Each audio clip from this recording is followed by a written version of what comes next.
guys told us that the camera was in the window. However, this wasn't the outer edges of the Earth.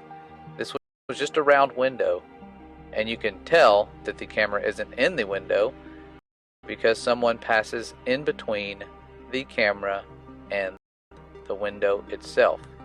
And as they are being coached at how to take this picture and to adjust the exposure levels on the camera, they accidentally expose their fraud and show that this window is in the distance. They're just zoomed in on it a little bit, and that Terminator line that we see is just an insert, probably some cardboard insert that they put in there to look like Earth is a half Earth, kind of like there's a half moon. And we bought it. It looks legit until you see them remove the insert and again change the exposure levels to show us what the inside of their cabin looks like when they actually remove that Terminator line. They were caught red-handed taking these pictures. Not sure why they would have to. If they were really on their way to the moon, they would not have to use such trickery. They did not realize this footage would get leaked out to the public. They sent it in because I'm sure they had tons of footage of them setting this stuff up and did not mean for this to get out. But there's the same Earth right there. You can see that is not Earth. That is literally just the sky. They could have been at ground level looking up at the sky pretending it's Earth. That's why there's nothing but clouds spanning across the entire surface of the Earth.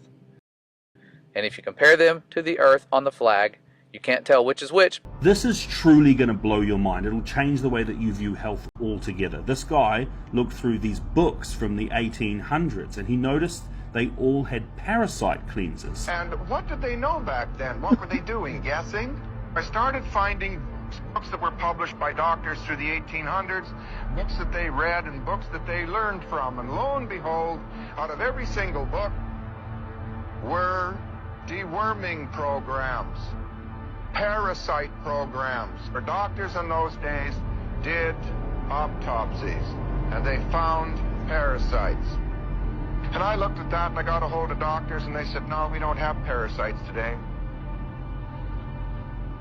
So we started to search for parasite programs just to see what was going on, to see if maybe something was happening that we really didn't understand.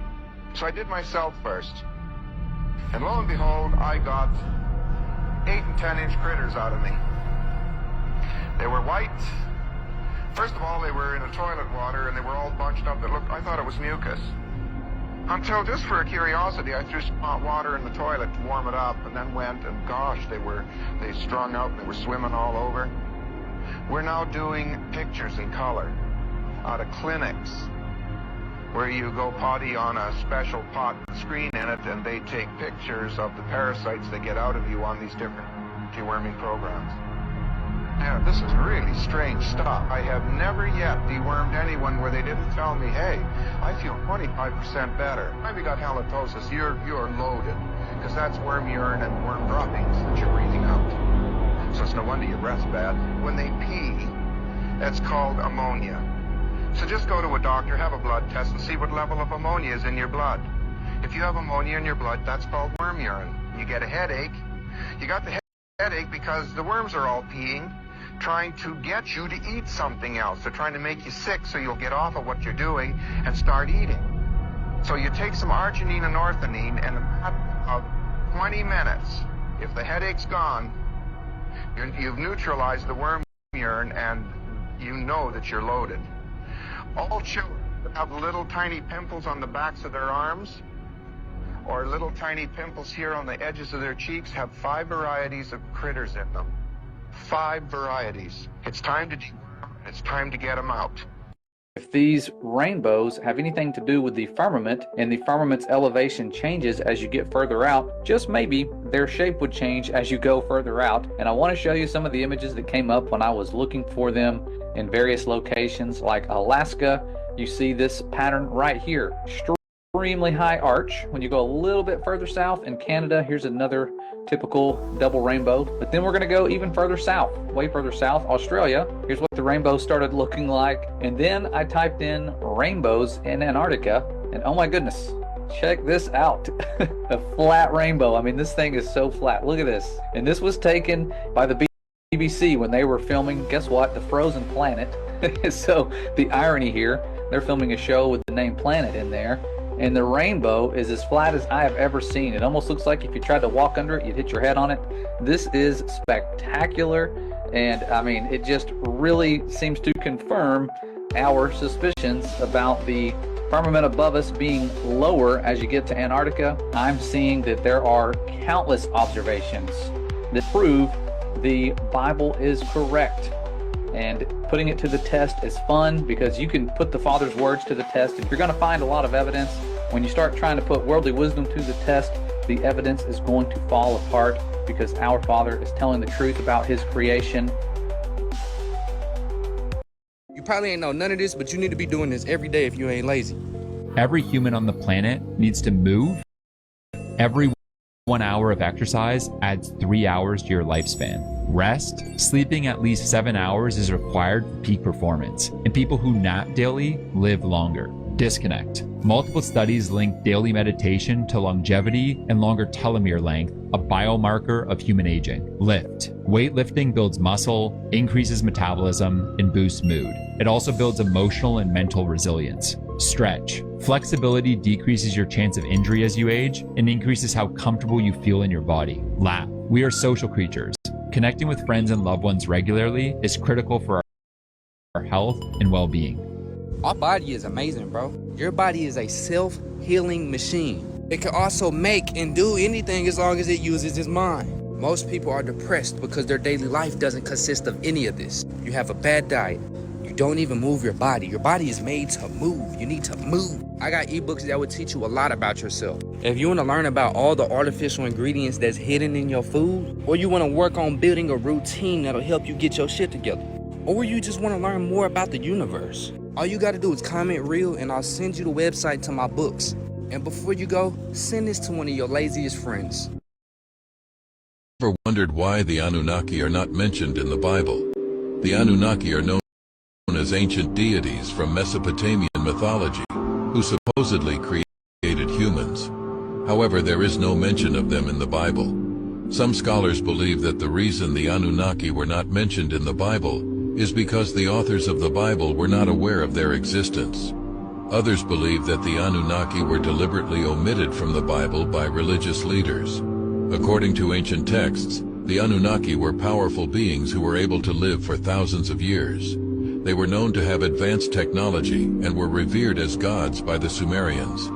It's possible that the leaders of early Christianity did not want to acknowledge the existence of other powerful beings, as it could have threatened their own power and authority.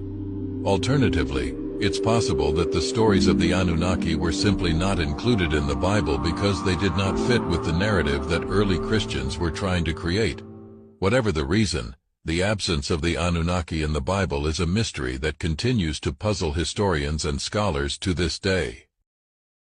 Carbon, oxygen, and calcium are almost entirely non-spin isotopes. There's only calcium-43. Some calcium-43 will be extracted from the pyramid, and it'll come round because it's paramagnetic, and oxygen, which is also in there, is paramagnetic. Condensed etheric matter, which is neutral, will be traveled in wormhole and will reappear in the sarcophagus. And I predict that when it's operating, after it's operated for a period of time, you will have mana. You will have this white powdery substance, it collecting at the point of alpha in a small area around it, filling up that chamber. And with this, it's like raw chi, fantastically powerful.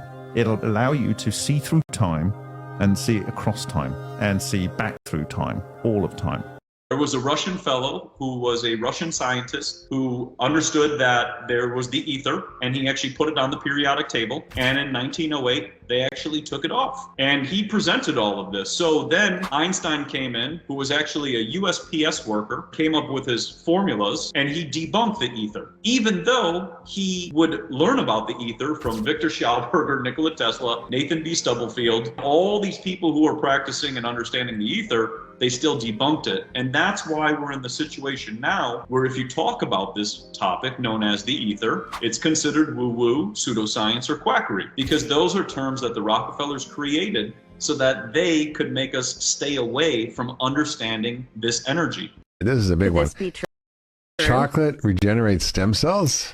Cocoa, cacao. Cacao. So the plant-based polyphenols, the flavonols, in this plant-based food. So if you were in South America, so yeah, I was in Ecuador. We let it cracked open this big thing. Right? We ate that. We ate the thing raw. It was amazing. Okay, so let's demystify it, since you and I both know. Chocolate is made, dark chocolate's made, all chocolates has some cacao in it, except for white chocolate. Cacao actually comes from a plant. Yeah. It's a football-like shaped thing. Yeah. It could be brown or yellow. Yeah. When you shake and there's it, white it's kinda, cacao. And and it's kind of heavy. You shake it, you can feel something inside it rattling around. When it's ripe, you cut it open. There's all these little chestnut-like looking things inside it. Each nut, each bean actually has a little white rim of kind of sweet, sour fruit, and dark chocolate has more of it. The flavonols, the polyphenols are in that bean. It's plant-based. So studies have been done to show that the flavonols in cocoa stimulate stem cells to come out of your bone marrow like bees in a beehive in your bloodstream, and they go out and they find wherever it needs to be repaired. If it's in your heart, they'll fix it. If it's in your liver, they'll fix it. If it's in your skin, they'll fix it. And so we can eat foods like high flavanol cocoa in order to be able to actually get the stem cells to work a little bit better. Wait a minute, this is a big one. Chocolate regenerates stem cells? Cocoa, cacao.